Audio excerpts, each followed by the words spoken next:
Eradicate all the bees, Ellis. Kill all the bees. Technically, what you're talking about is wasps.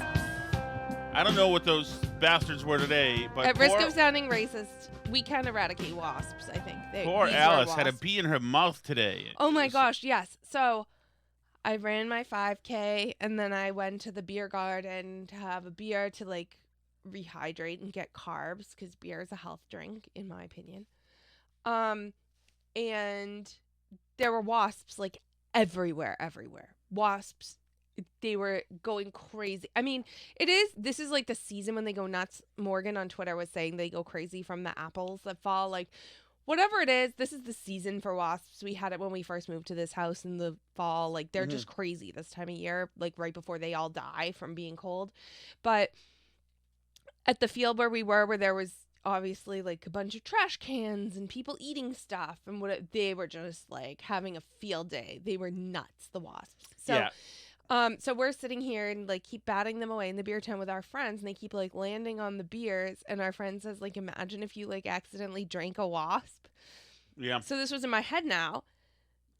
And as I'm drinking my beer, I sip the beer and I feel something in my mouth, and I immediately like spit my entire mouthful of beer all over the grass, and there was literally a wasp in my mouth. Yeah. So I'm really glad I didn't like take a second and be like, what am I feeling in my mouth right now? I think if she hadn't said that right before, I probably would have like been like, what's in my mouth? But because it was like in my head, the wasp in the mouth mental image. Yes. When a second I felt anything, I was like, ugh, and just like rejected it. So thank God my mouth did not get stung by the wasp. The chick from the brewery was serving the beers, and I told her when I got our last round of beers, I said, the brewery where I used to be a St. Pauli girl, actually. I said, that's coming back, by the way, very soon. I said, yeah, my wife just had talking about the bees. I said, yeah, my wife just drank a bee. And she said, oh my goodness, did she swallow it? I said, no, she spit it out. And she said, did she spit or swallow it? And I was like, I figure I'm 51 years old, but I can't. This is, you can't, whatever. Well, ladies, just don't use sentences that contain both of those words. Or do. I mean, I did not swallow the wasp. Did not swallow the wasp. No. I spit out. But you also didn't kill the wasp. It was sitting on the ground. I mean, he was just in the wrong Alice. place at the wrong time. No, he wasn't. Kill all the bees everywhere. I want all the bees gone. I'd be okay. I mean, wasps don't actually do that much for pollination. Like, what happened to the hornets, by the way? The bald-faced hornets, the ones I killed? No. There used to be like a brown bee. There's different. Has no fur. And the AMC hornet had the hood ornament had one in there, like in amber. I don't know specific. I mean, there's all types. There's wasps. There's hornets. There's like, most of these are like wasp family. Okay. Things, but they're not true like honeybees that are pollinating things. So most of them. So the Alice, is going to tell you the theme of today's show. She already told you. She's already insisted that we call this. I've given the show a name. Yes. I tweeted it out. It's called The Attack of the White Cucks for Harris. Yes, and this is by their own. This is not name calling. This is what White Dudes for Harris is positing about themselves. So we talked the other day about how Trump was at the what's it called, the Al Smith dinner in New York, this like Catholic thing, and Kamala didn't show up, etc. And he had, I mean, the jokes were obviously written for him, so whatever, it's fine, but. The white dude, he made this joke about like white dudes for Harris, like them and their wives and their wives' lovers are all voting for me. So then one of the guys from White Dudes for Harris then responded and said, oh yeah, the joke's gonna be on you when us White Dudes for Harris and our wives' lovers elect Harris in November. I'm looking for his exact name. There's a group called White Dudes for Harris. Have you seen this? White Dudes for Harris. Anybody know? Are some of you here? White Dudes for Harris doesn't sound like it. But I'm not worried about them at all because their wives and their wives' lovers are all voting for me. Every one of those people is voting for me. Right. So their response is no. Us and our wives' lovers are all voting for Harris. Turn it right back on her. I mean, like, I guess you showed us. Uh-oh. Go ahead. I don't know if that was like exactly the right response to that, but like once again, you just wonder about the left's ability to relate to like normal straight men who don't have like bizarre fetishes and other weird things going on. Yes. It's just this very... It's so interesting. And you talked about some of the person... Well, no, you haven't talked about it on the air, but there's all sorts of drama in our town because apparently Trump... teenage dudes are taking Harris signs. Are stealing them, right, or there's ripping like them down. there's a moral panic about Trump signs being stolen in our town that's gonna vote 70% for Harris. Like, let's be real. This is not like Trump country, right? So all these people are saying that their Kamala signs are being stolen and they're having to replace them and all this stuff, et cetera, and they're being like, oh, more Republican thuggery, as though they're being bullied by Republicans. Like, nobody's bullying you. But then somebody said, like, oh, I have cameras out. It's teenagers and, you know, young people. And people essentially, like, were like, oh, well, that just proves them and their parents are Trump people and all this stuff, et cetera. We're doing the podcast, my friend. Tell him you're allowed to use your iPad. He can go borrow one from Sally or James if he needs one. The end.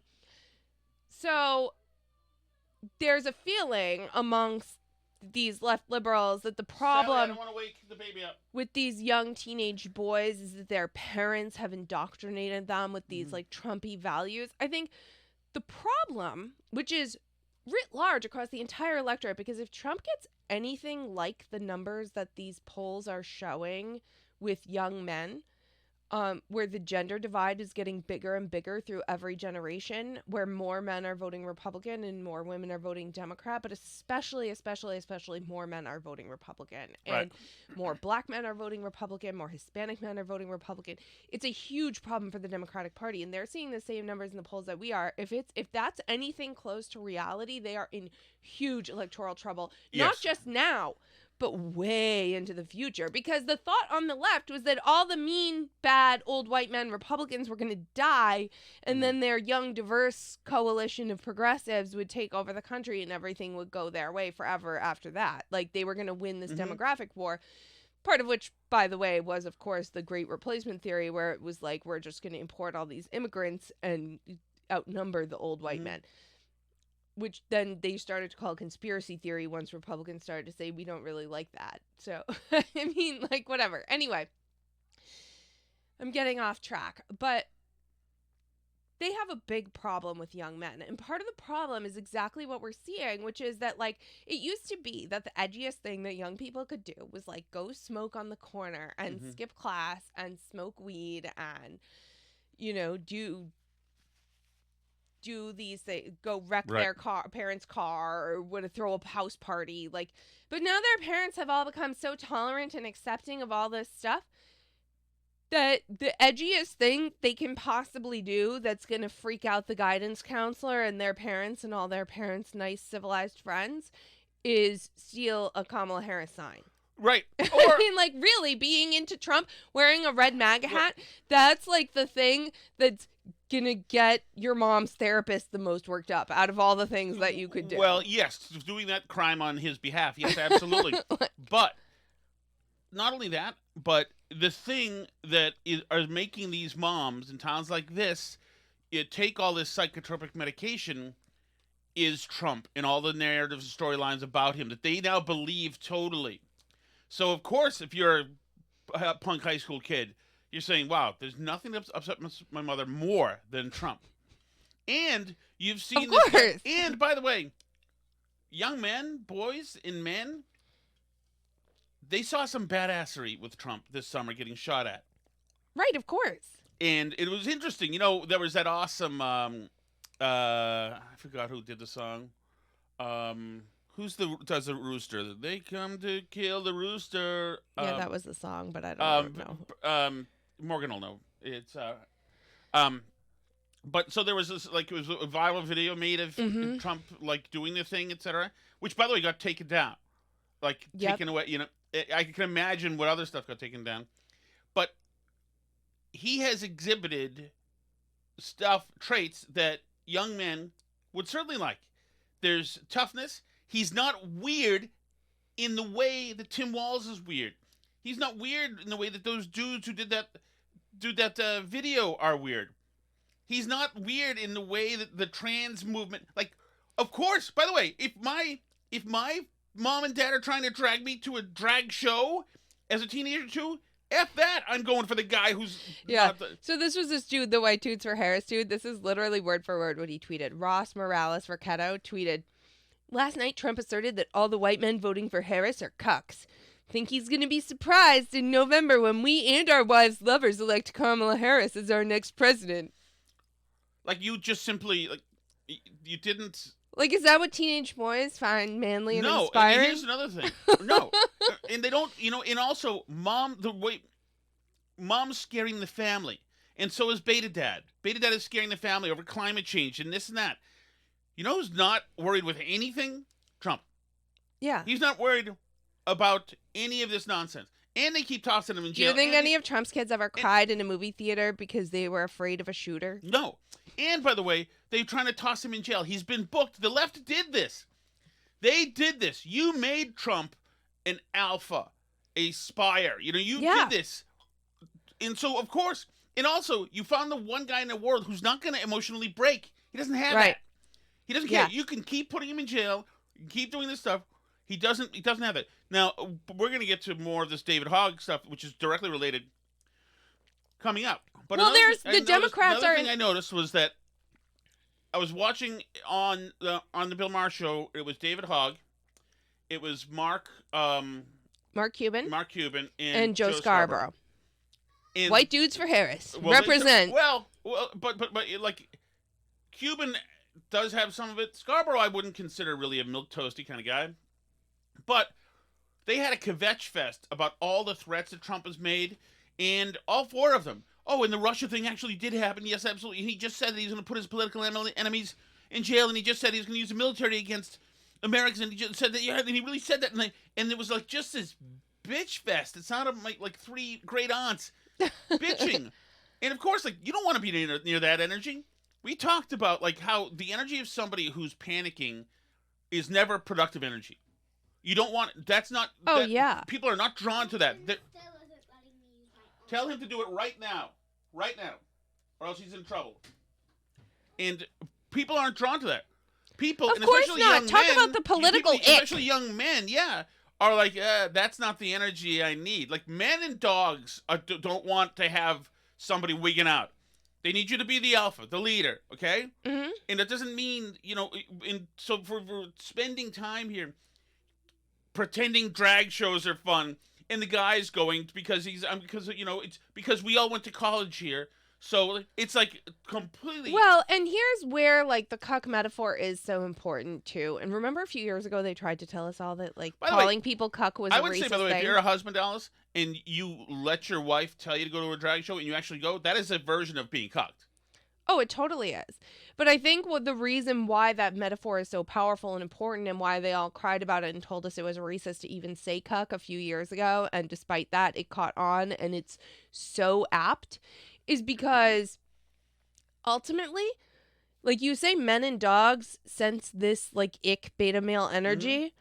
Women also sense it. They just outwardly lie about it for status. Like, so women will go to the drag show and they'll pretend they're into all this stuff, but ultimately, who they let them is the alpha dude.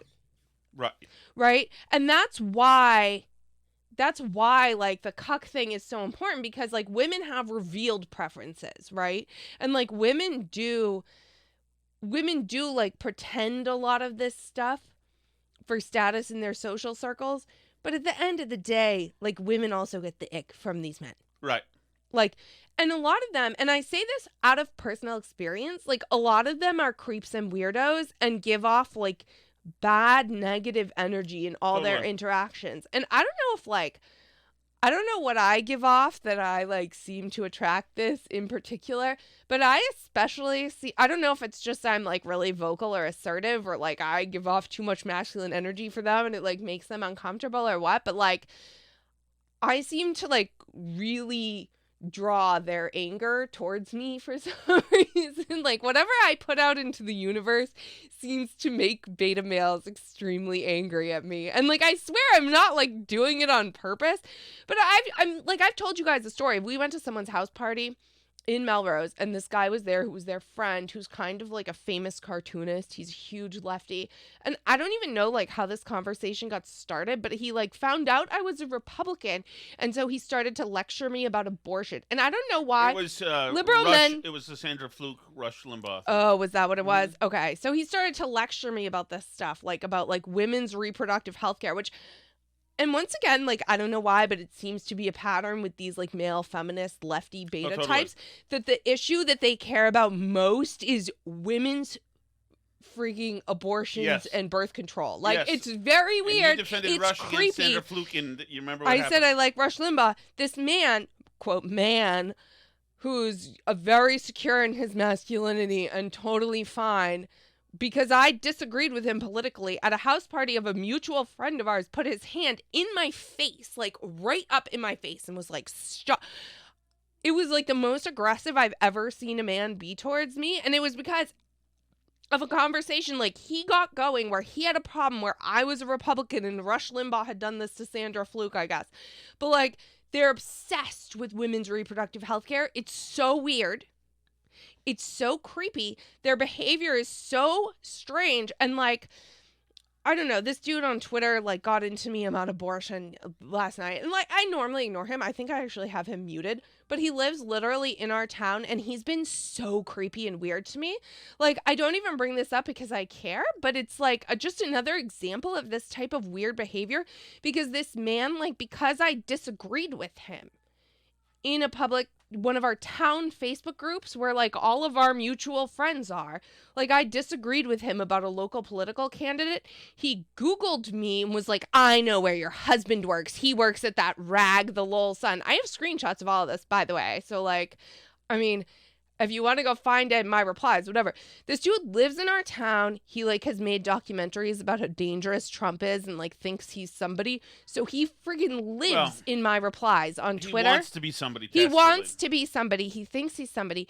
He friggin' reply guys my Twitter constantly. He is like obsessed with me. He has like 100 followers.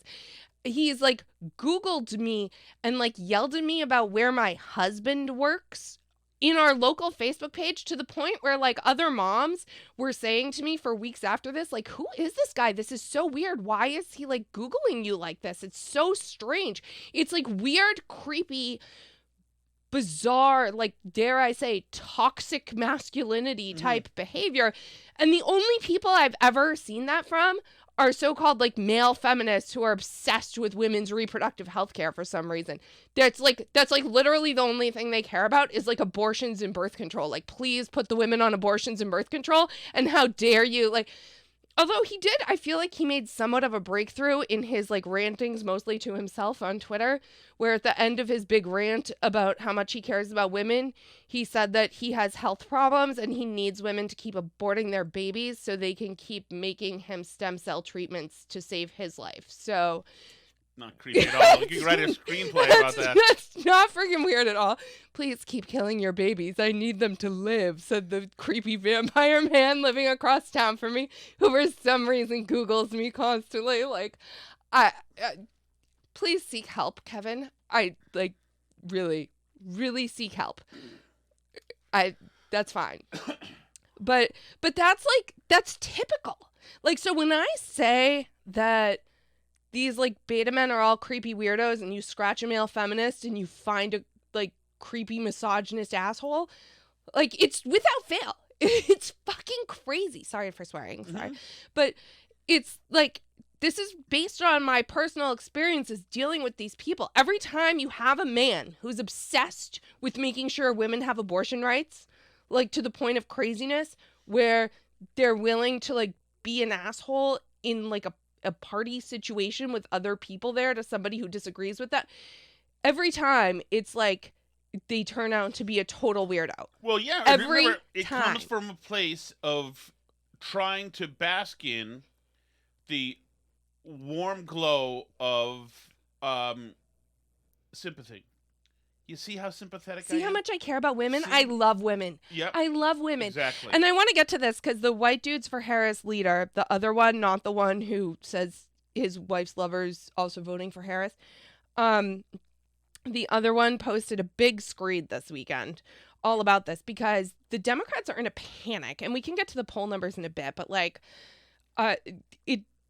it's not good for Harris. Like anybody who is seriously trying to help the Democrats and is not like a paid purely partisan actor who's trying to spin everything in the best way possible is freaking out right now because this is not moving in a good direction for her, and every day it gets worse. There were 3 major polls this weekend, 2 of which tend to lean left, but one of which tends to lean Republican. 3 major polls this weekend that had Trump ahead in the national popular vote.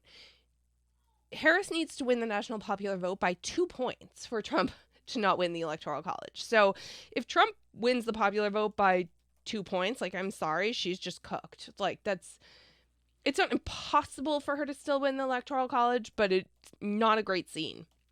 So they're freaking out about this, like, that they're bleeding male voters like crazy. Like, men just do not like this ticket. And they cannot figure out why, because none of their consultants is a straight white man. That's true. Like, David Bluff is gay, right? I think he is, isn't he? Nobody, they don't have anybody working for them who's a straight white man. Like, they don't know how to relate to them. Half their base wants them to not try and relate to them because straight white men are evil. So a bunch of their base, anytime they try to relate to straight white men, is like, why are you doing this, and trying to have sympathy for these evil oppressors. And then, totally. And then totally. the part of the party that's like, no, we actually need to win some straight white men to win the election, guys. Like, come on. That part of the party is like being completely drowned out. Plus, they don't actually know how to relate to straight white men. So they're in big trouble. So the leader of White Dudes for Harris posted this big thing, which immediately was criticized by a bunch of people on the left for having too much sympathy for white men. Jesus, what a place to be. So this guy, Mike Nellis, tweets, I've seen a lot of questions about why white men, especially young white men, seem so angry and distrustful of the Democratic Party or drawn to MAGA-ism. I've been studying this issue for a while now. Like they're friggin' zoo animals. Have you tried just asking some of all your straight white male friends that you theoretically would have as the leader of White Dudes for Harris? Have you tried asking some of them? I've been studying this issue for a while now, and I wanted to share some thoughts. If we want to make inroads with white dudes, we need to understand what's happening. Oh, well, by the way, we'll get to this because they actually, on the Bill Maher show, they actually speculate on what's happening. Right. So, and this is, they're having a big, like, navel gazing, why don't the straight white dudes like us moment, right? First, economic opportunities are shrinking.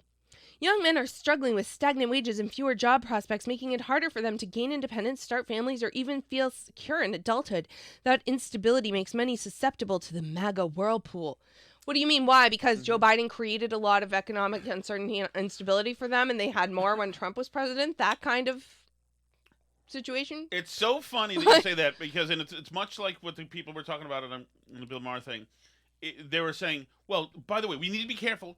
We need to be careful about chastising these young men too much, because if we do, they're going to turn into Trump voters and buy into his nonsense. As if it's always, if we do the messaging wrong, we're going to ruin them. Well, instead of start at the process, why don't you Have you considered making life better for them? Well, maybe they know something about their lives that you don't know about their lives. It's the same thing with like Trump voters in Western Pennsylvania. I mean, people are voting for Trump in Western Pennsylvania because they're clinging to their guns and religion. Right, and the town has changed in the last 30 years. Mm-hmm. People look a little different. Maybe an Indian guy runs a store now, and that's changed. And it's so insulting. Like their investigation. Always, like investigation, you need all sorts of elements, right? You need data, you need evidence, you need yada, yada, yada. it never includes them as a factor. Oh, never. They never did anything wrong. No, they're not part of the problem. Absolutely not. The fact that you're trying to ban fracking in states, that's. We're trying to get rid of your career path of choice. We're trying to move you to doing programming. Okay. So Mike here is getting into this. Second, there's a major education gap. Fewer men are graduating from college compared to women, which has serious consequences for their long-term economic and social stability. Kamala Harris is doing well with educated white men, but not with those who didn't finish college. That difference impacts their prospects and feeds into larger societal issues, which is why we need to make it a lot easier for people to go to college without racking up debt.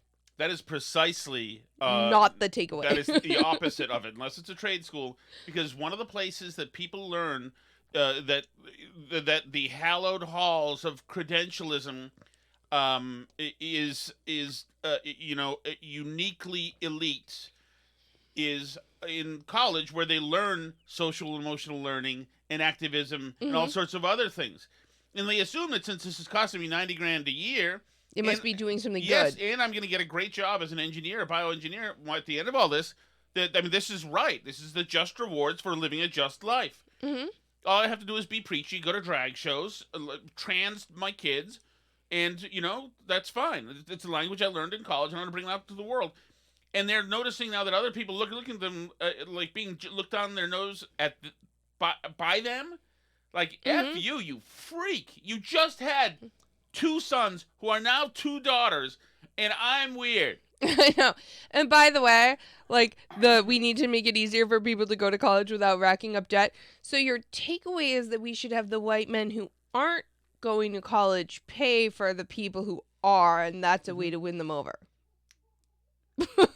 And then when they act angry, you say, well, the college sorry, classes you're racist. The college classes were stressing my kid out.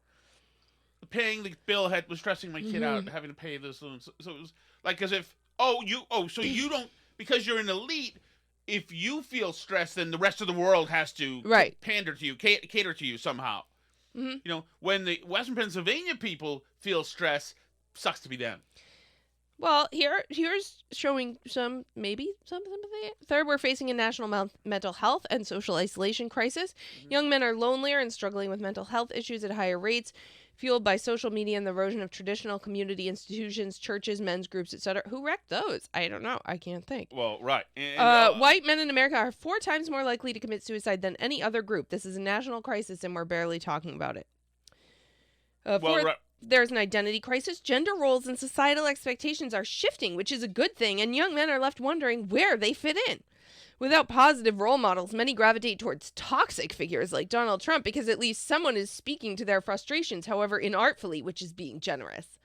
Democrats haven't done enough to offer better alternatives, though I think we're starting to with people like Tim Walz, Pete Buttigieg, and Doug Emhoff stepping up as strong role models. Oh. I don't know which one is I mean, I think Doug Emhoff likes having sex with women. Oh, yeah. Yeah, he likes, And beating them up. But he likes having sex with them. Oh, yeah, no. He objectifies. I'm not sure about anybody fine. else. And of course, he's damn well, he's pro-abortion. Of course he is. He knocks up the secretary. Something's going to happen. You need to have knock the up secretary. the nanny. There's a Planned Parenthood just down the road. Of course. Fifth, forming relationships, especially romantic ones, has become harder. Economic pressures and the rise of online dating have created new dynamics that are disincentivizing young men and women from building meaningful connections. This adds to their sense of isolation and fuels resentment, particularly towards women and those who are economically better off. Lastly, there's a deep cynicism and lack of trust in institutions. Many young men no longer believe the American dream is for them or that they have a place in a society that's rapidly changing. The old American mythology is crumbling around them, and with it goes their belief in a stable future. Well, okay. This loss of trust is driving them towards more extreme solutions and making it harder for them to feel invested in collective progress. Well, another problem is that the Gen X and older made matinee idols out of people who should not be, like David Hogg. Right. Who is somebody who rode his bike towards the school when he heard there was a shooting happening, and then used his, theater skills, because he was a theater kid, they all were, to sit in front of CNN cameras, and CNN was happy to do it right in front of the school under the Klieg lights, and say the most absolute stale freaking... I mean, he runs a pack now. Well, hold on. This kid will be so much better off. Hold on 1 second. He's never said anything that's not dumb. But he thinks, since he took humanities, and so he's learned 4 or 5 things, that's his first time they've ever been learned by anybody. And nobody is telling him different, because the media made him a star. So when he got up, and yelled at Trump and then did the, power to the people thing, he feels iconic and strong.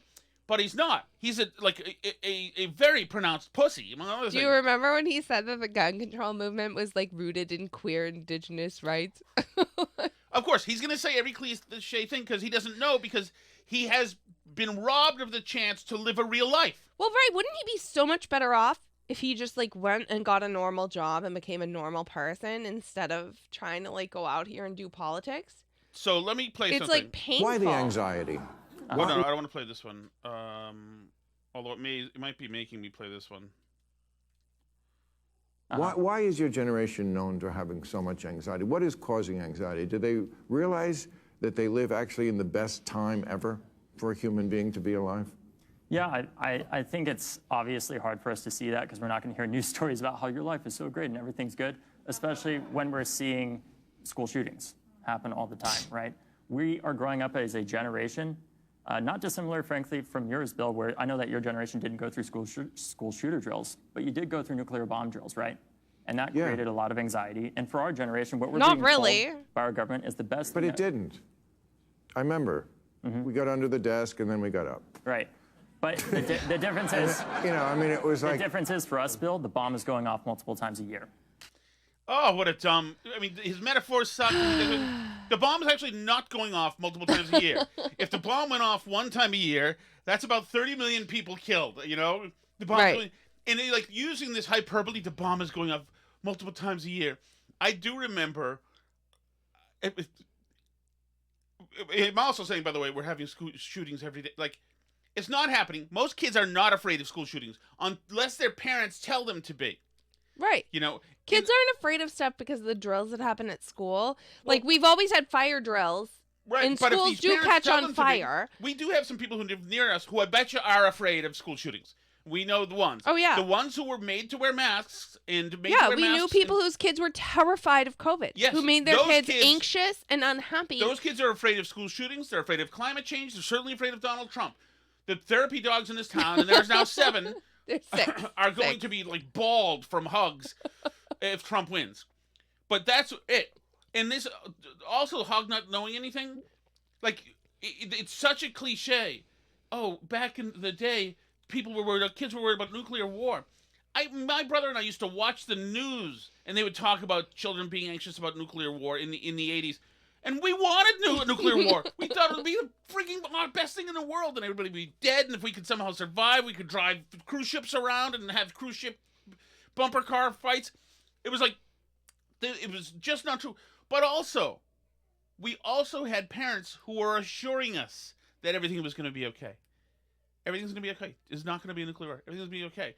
Now, they didn't know that there was not going to be a nuclear war, but that's what a parent does. You don't transfer your own worries onto your kid. No, that's weird and childlike behavior. Yes. You're supposed to take the worries away from your kids and bear those burdens for them because you are the adult, not vice versa. You're not supposed to take your anxiety and problems and geez, I have problems, you have problems, we all have problems. You're not, as an adult, supposed to take your worries and problems and, make your kid worry about that. Because they're a child. It's such, weird reversed behavior. But, yeah, you think about the fact that they're talking about a mental health crisis. They're talking about the fact that young men don't feel stable enough to start families and all this stuff. A big part of this problem is that actually a lot of young people don't feel stable enough to start families, including a lot of women, because they've been told by their parents' generation for their entire lives that the world is too scary for them to start families. And people started families during the bubonic plague, during the fall of Rome, during World War II, during famines and wars and disasters all over the world through all of human history. And this weird death culture where we're like, nope, this is actually a terrible time. This is it. This is the end of humanity. You cannot bring a child into the world. Times are too dark. Things are too bad. You're not like, we make people afraid of starting families, and liberals in particular, not necessarily like even policy wise, but just psychologically with their point of view about the world, make people afraid to start families and do normal stability things because of their hyperbole and activism around these issues like climate change and like cost of living and student loans and whatever. Like, they make people too afraid to do the normal things that people have done under way worse circumstances. But we make our young people like too timid to handle this stuff. And you talk about the mental health crisis, like that's part of it. We've made kids afraid to do normal things that people do at these ages. And I do want to play more of David Hogg because like one of the things he talks about is he's like, oh, like us kids, like we don't even know who we are yet. Like, you're in your 20s. Like people like you settled the frontier and like did the Revolutionary War. Like, you've done all these things historically. You're not a baby who needs to be babied anymore. And he's like, why won't our leaders solve these problems for us? We can't understand. Oh, the whole leaders thing is just well, like, our leaders, like, be a leader then. I mean, you clearly, like, want to be somebody. You're going out here. You're running a pack. You're on the Bill Maher show. You're doing all this stuff. Like, so why don't you be a leader then? Why don't you, like, suggest something instead of just sitting here and being like, we're all so afraid, man. Why won't our leaders do something? It's, you know what it is? It's the most wretched and shameful thing you can do as a young person is say, I'm the future. You've destroyed everything for us. It's so Greta Thunberg, and she didn't invent it either. But it's just wretched. It means you have nothing to say whatsoever. I do. So I had this thing queued up earlier, but the HBO Max thing is an a-hole, so it changed it. I want to see. Much harder now for young people to get elected, right? FDR was 29. We deserve tax data. From the horrible Parkland shooting, what did you think when Kamala said she has a Glock and that if some I went and nailed all the clay fish. Okay. And in the middle of this competition, he comes over to me and says, what's your name? Go back. Still been able to find common sense where even if the coach of the team, for example, Go back. I'd be very concerned it does. It's very small, as you can imagine, a liberal bubble within a bubble within a bubble. Exactly. And for that same reason, when I was in college, I didn't go to college just to talk to people who agreed with me constantly, as easy as that would have been in Cambridge, Massachusetts. Obviously, a liberal bubble within a bubble within a bubble. So I actually joined. I joined the shooting club when I was in college because Harvard has a shooting club. It does. It's very small, as you can imagine, and I'll tell you this much: when we went in a competition against West Point, we thankfully lost horribly. I'd be very concerned if that was not the case. I have so many problems with him, including the fact that he thinks that that's a wonderful flourish that lends the story so much credibility. That and it shows, I like that the Army has big guns, etc., and they're good at them. So they obviously beat us, right? We were the Harvard kids. But in those conversations, I've still been able to find common sense where even if the coach of the team, for example, who came over to me one time in a competition, he didn't coach the team very much, so he didn't know that I was on the team. Mostly he didn't exist. Is what's happening. So don't but check. It's funny so because check. the self-deprecating thing where he's like, I'm really glad we lost to West Point. Like, this is like the sort of weird inverse of if you're going to insult somebody, then you like sandwich it between two compliments. Right. He's figuring like, I'm about to compliment myself a lot, so I'll just sandwich it with a little self-deprecating humor so it doesn't come off like I totally think I'm amazing and I'm a huge narcissist. I'm about to sell the viewers something unbelievable. So I'll just do a little self-deprecating humor first so you can see I'm not totally full of myself and a narcissist. I'll transact with the viewer. So, okay, I'll give you one insult for two compliments to myself. I had a beard, too. I looked a bit like a Republican as well. By the way, that's another thing. It's Republicans... Is that like a Republican thing? Pretty much everybody has beards. And if this pussy liberal had a beard, then he probably wasn't the only one. A lot of liberals have beards. What does that even He's mean? trying to pepper this in. What does this pertain to the story? Because obviously the coach didn't think he was a Republican. As we find out in a second, he thinks he's David Hogg. And in the middle of this competition, he comes over to me and he says, what's your name? And I say, David. And he says, David what? I say, and he's holding up my Wikipedia page on his phone. And I say, David Hogg. And he's like, well, you're here to take my guns and all, the usual thing, right? Really? And I say, and mind you, I have a 12-gauge shotgun cracked over my shoulder when he's saying this to me. I say, look, I'm here for the shooting competition, and I'm also here because you probably have some assumptions about me that are not entirely accurate, and I might even have some about you, Can you just that are shoot not entirely the accurate. And I fucking know gun, that kid? you may not agree with banning a gun like the AR-15, but you probably do agree with more mental health funding for the 2/3 of gun deaths in this country that are suicides, right? And he says, yes, of course. And I said, well, great. We could either debate this, or you could help me become a better shot. What do you want to do? And then I went and nailed all the clay pigeons. So obviously it didn't happen.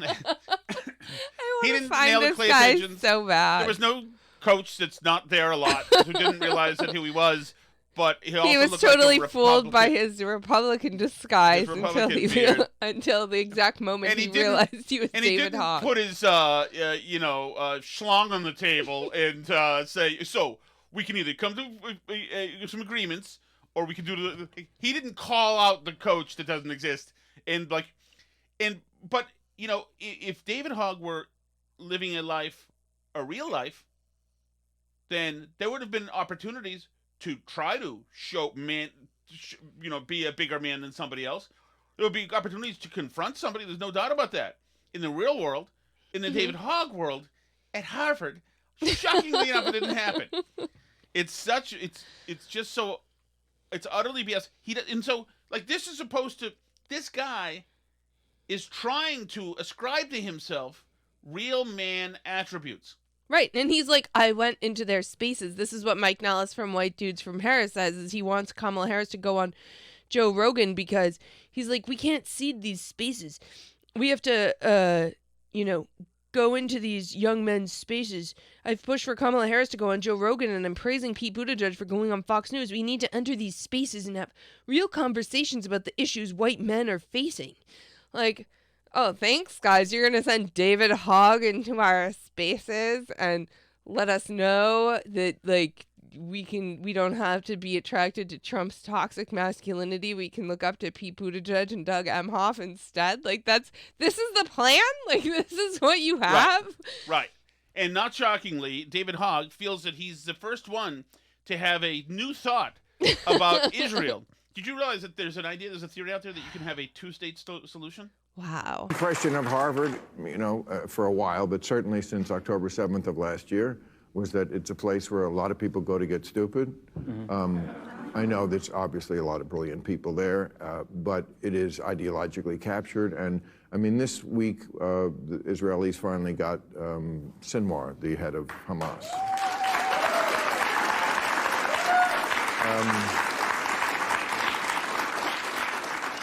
I know you're not at Harvard anymore, but would this be a day of mourning for people you knew there, or what do you think the reaction is of the people you know? I think the reaction for pretty much everybody I know is thankful that he is dead, ultimately, because you're not going to hear in the news, Bill, about the people that are sane a lot of the time. That's just not how the media works. You're going to hear about the craziest people that are out there a lot of the time. But what I do know that happens on our college campuses is I'm glad this conversation is happening in the first place between these students. I'm not saying that I agree with all of them. I think October 7th was awful. But simultaneously, I think what's happening every day to Palestinian civilians is unacceptable at the same time. And it's possible. Wow, so nuanced, so original. Right? We also But what are you talking about before the war? What was happening to Palestinians? Before the war? Is that what you're talking about? No, like their everyday life before the war. I'm talking about the response that has happened since October 7th in particular that we've all seen. So do you believe Israel has a right to be a state? Absolutely. I believe in a two-state solution, but what I don't believe is productive, Bill, is when we continuously focus on what these students that are still trying to figure out who the hell they even are a lot of the time and talking about that instead of the people that are actually responsible for these atrocities continuing, whether that is us not having a two-state solution or our leaders that fail to meet this moment over and over and over. Students are trying to figure out who they are. Well, they have stopped at the moment at figuring out that they're pro-Hamas.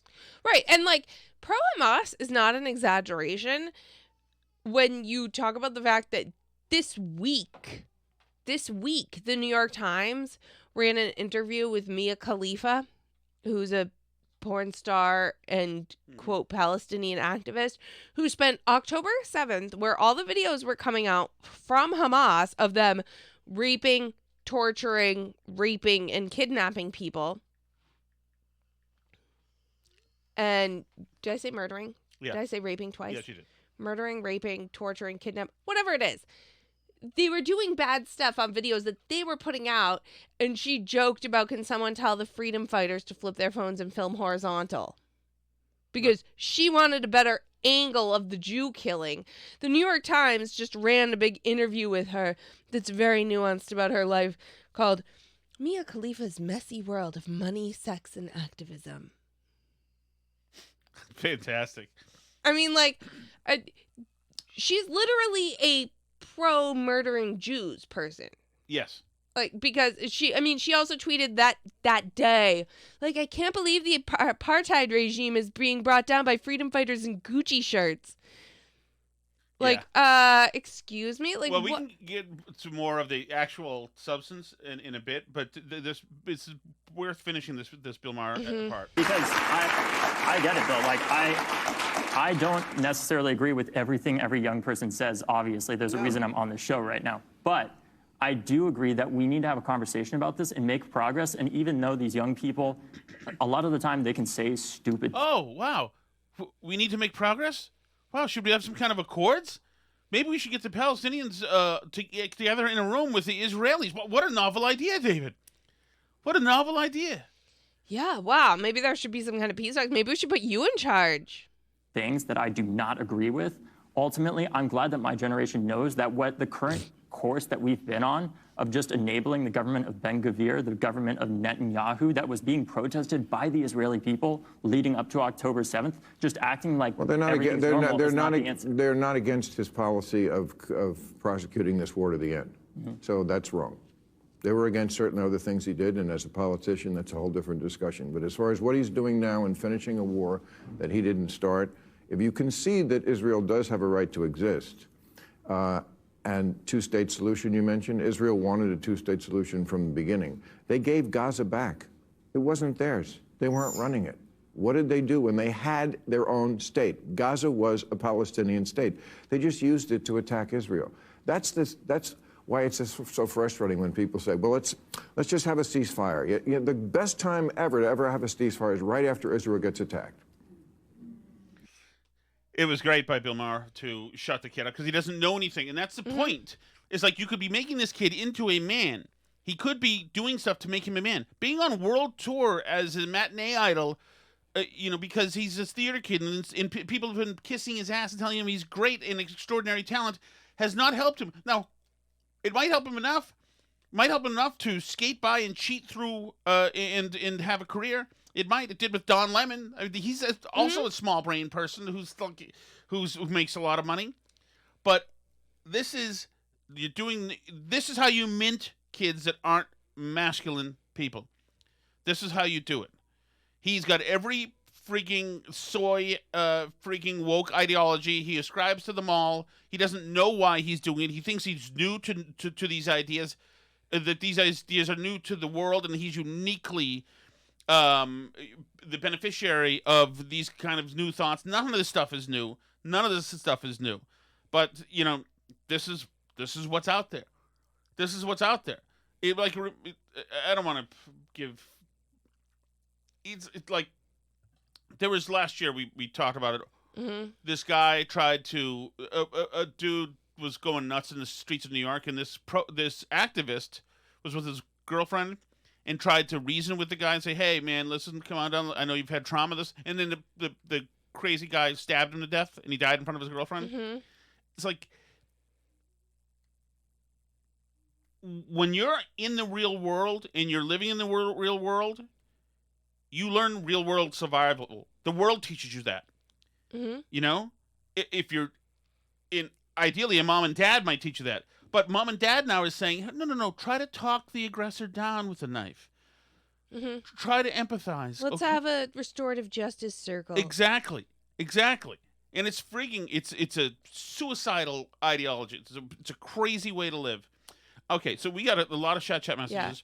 We haven't gotten to the Trump stuff. I wanted We have to get a lot to. of stuff we want to get to. I feel like I have a lot more stuff I want to say about a lot of these topics in the Patreon show. So if you are watching on Patreon, stay there because we're going to move over to the Patreon show momentarily. Let me just play one Trump cut, okay? Trump did his stint at McDonald's today.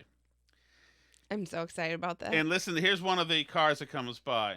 No, actually, I'm going to grab this one. Here's one of the cars. I could do this all day. I wouldn't mind this job. I like this job. I think I'm doing the drive-through window. Thank you. Now he's hitting the mirror. Mr. President. Thank you, Mr. President. Nice to see you. You made it possible for ordinary people like us to meet you. You're not ordinary. I mean, thank you so much You for are not everything you're ordinary. doing. I can see. We pray for you, and you are the type of person we want to be the president. Thank you very much. Thank you so much. So nice. Thank you very much. Yeah, I took a bullet. That's right. Thank you, Mr. President. When you think about it, I guess that's right. Thank you. I hope he You gets got an 400 Indian electoral. or a Pakistani dude there thanking him profusely. I hope he as gets he works 400 electoral college points. As he works the McDonald's window. That is called effective freaking campaigning. Yeah. Meanwhile, he's full of joy, and now she's just yelling at him about being unstable. Oh, man. Okay, chat, Alice, shall we? Let's head to the chat. More on this on the other side in the Patreon show. I think we covered most of the basics for this kind of big Sunday show. Tom Shattuck. Yes. Hi, Leslie. Brilliant. Thank you. As soon as I saw the title to that show last week, Thornton Mellon, I was like, oh, what did Tom do? And it absolutely was a very apt comparison to Trump, particularly that scene in the great Rodney Dangerfield movie, Back to School. That was so perfect. Thank you. And I have to say now, I was 13 or 14 when that film came out, which means you must show it to Sally right now and to Alice if she hasn't seen it. And It's a little racy at points. Remember? I want to help you straighten out my Longfellow. Remember that?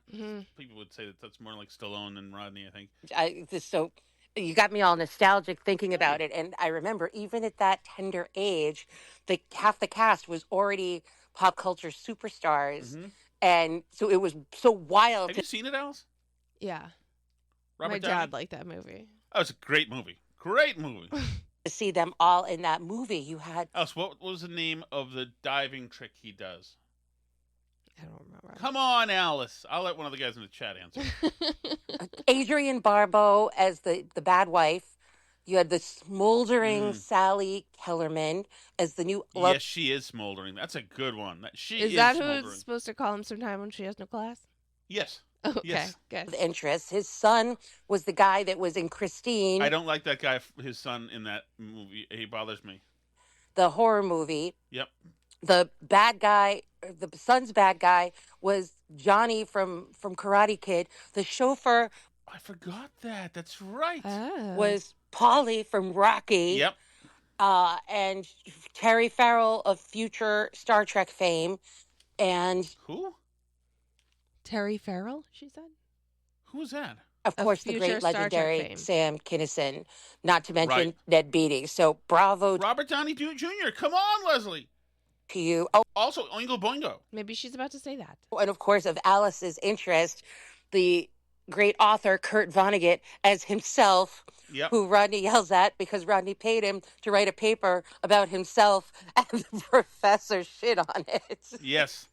Beautiful film. You have to show your daughter and your wife that film. But excellent job. Bye-bye. Here we go. Hi, Steve from Merrimack. Hey, Steve. Tom, Yes. the Thornton Mellon analogy had me thinking of other great lines from that movie, and obviously Dr. Cheswick came through with, come and see me sometime when you have no class. Of course. It's a Tom favorite. But the other one I was thinking for you is with all your Awaken 180 and Alice's Awaken 180, and Alice looks fantastic. She's a willow. She's Audrey Hepburn. Ooh. I'm still looking forward to meeting her at some point at Planet Fitness in Amesbury. But They don't have the tanning Tom- stand-up booths, though, Steve. I know you're anti-tanning, but they only have the lie-down ones. So if I want to tan, I have to go to Newburyport or Seabrook. for you, the key line of the movie is, hey, if you want to look thin, you hang out with fat people. Oh! That's a good one. That's a good one. Does he say that or that's more of a No, it's Steve's O. I thought that was was from Andrew Dice Clay? Yeah. Well, yeah, but that's Steve's. Steve likes that O. Okay. Yes, that O is not in the movie. Okay, gotcha. Just checking. I didn't think it was, but I wasn't sure. I like it though. OCW, Alice. What is this? I don't know what that means. Hey guys, Hey. sorry. Hopefully make the Thursday show.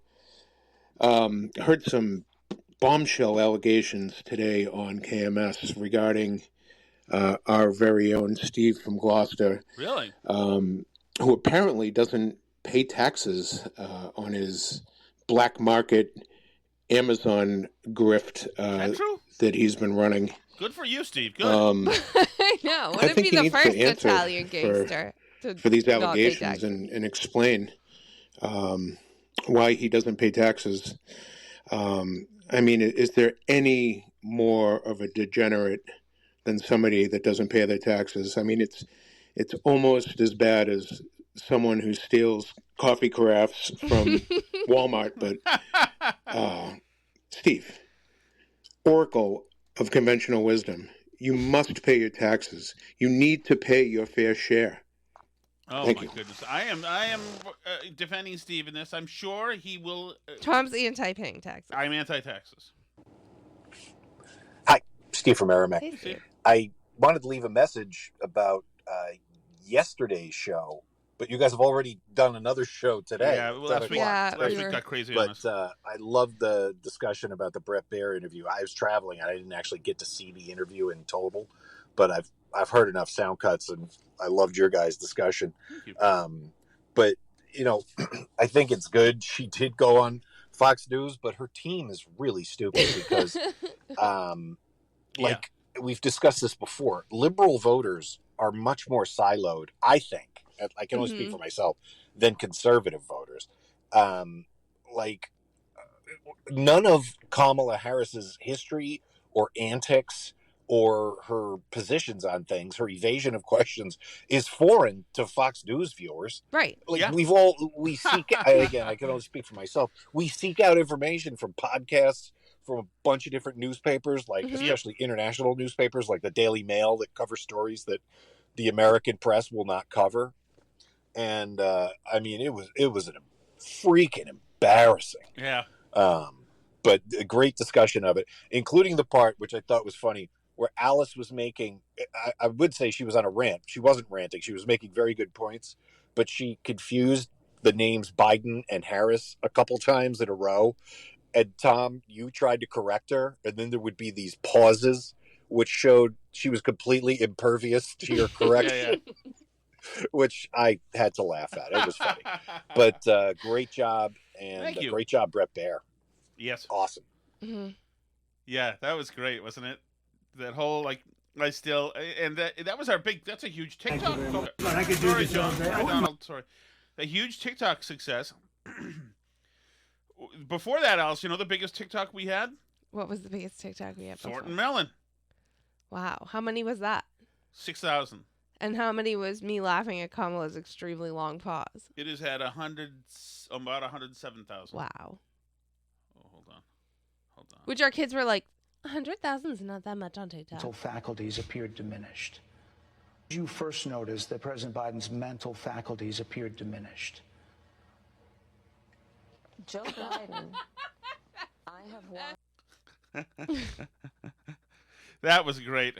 Okay, Alice. Maybe we didn't have as many messages as I thought. We have one more message, Alice. Okay.